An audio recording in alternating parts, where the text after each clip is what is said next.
Puhnch-key is a Polish dessert that's usually made before the Catholic Lenten season, and it was a way for families to use up the eggs and butter so they wouldn't spoil or go to waste during the 40 days of Lent.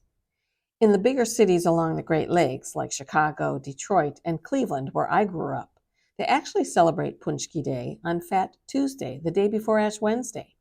And it's not unusual to see people circling the block of Polish bakeries waiting in line for these donuts filled with decadent custard and fruit.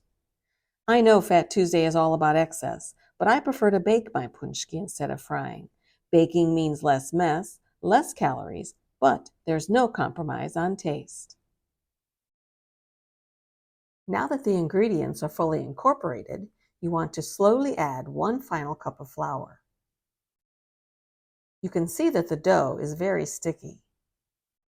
Time to change to a dough hook. On medium speed, allow the dough to knead for about 5 to 7 minutes.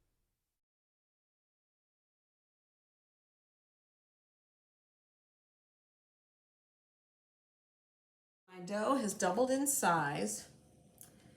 I cut it in half, and now I'm going to knead it a little bit. I'm rolling this out to about a 1/2 inch thickness.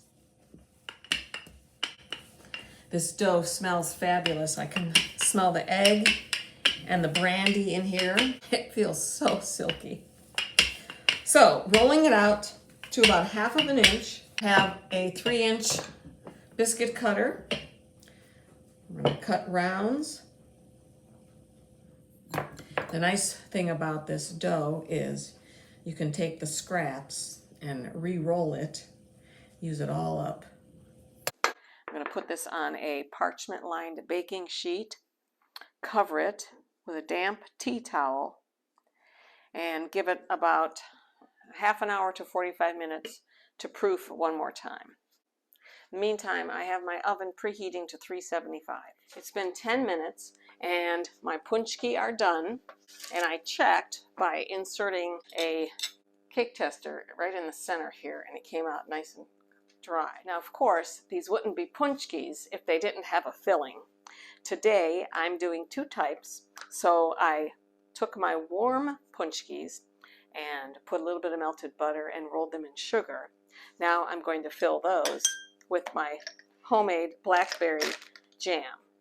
So I have this really nice tip, and you'll see it's angled right here. It's the perfect length to go into the side of the donut, and then it's angled so that it gives a really nice filling. And it's called a Bismarck tip. You can find those online. It's best to fill your donuts while they're still warm, because it's much easier to get into the dough. So I'm just going to punch a hole, poke a hole, press it in there, and squeeze. Oh, you can kind of feel it filling up.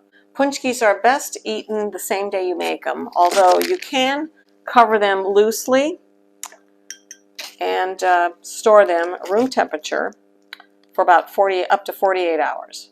But they really are good the same day. Next, lemon curd. So batch number 2 is done, and they are going to be filled with my homemade lemon curd. I'll put a link in the description below so you can make your own. I am going to put a glaze on these, so I'll fill them, but I'll have to wait till they're completely cool before I put that glaze on. I like to make a really thick icing. I just have powdered sugar and lemon juice. I'm going to take one of the Puhnch-keys and dip it in lemon glaze and lemon filled. Perfect. Ciao. And happy Puhnch-key Day. Darn, I filled it upside down. Oh well, that's for the cook.